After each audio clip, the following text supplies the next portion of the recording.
Hi, this is Nick Daschel with the Oregonian Oregonlive. I'm here standing at Research Stadium. I want to talk to you a little bit about Friday's game. Oregon State at Oregon, 5:30 p.m., Autzen Stadium.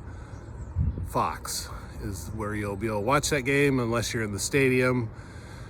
I guess what I want to talk about, since I'm the Beaver guy, kind of shot does Oregon State have?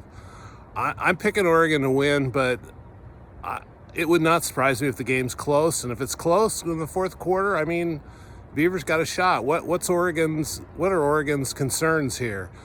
One, this is going to be probably one of the top two defenses Oregon has faced all season. Now, they've been going through everyone like a hot knife through butter lately.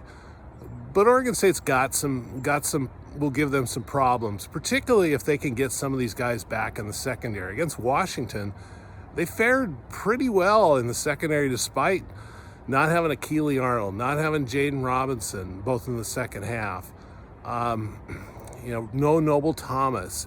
If say one or two or three of those guys comes back, they got a better shot to defend these guys that Oregon's going to run out there to catch some passes from Bo Nix.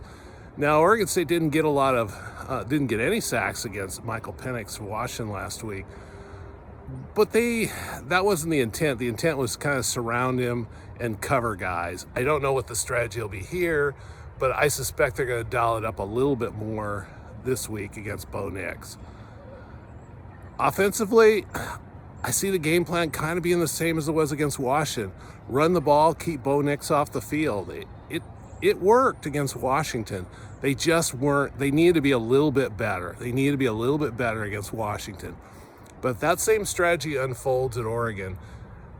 I mean, they might be able to keep Oregon off the field enough to keep it close, go to the fourth quarter. And at that point, it's anybody's game. Oregon's favored by 14. That's roughly what I think Oregon's going to win the game by. But, I mean, USC gave Oregon some problems a few weeks back at Autzen, and Oregon State's better than USC at least on the defensive side of the ball, and in certain ways they're better on the offensive side. So I'm calling it a 2-touchdown win for the Ducks, but it will not surprise me if it comes down to the final couple minutes, as this series often does when there's something on the line for both teams, especially or let's just say with one team. In this case, I mean, the stakes are there for Oregon State too. They still have a 10-win season out there if they can win this game. So that's pretty important for these guys. Well, let's see what happens Friday. We'll talk to you later.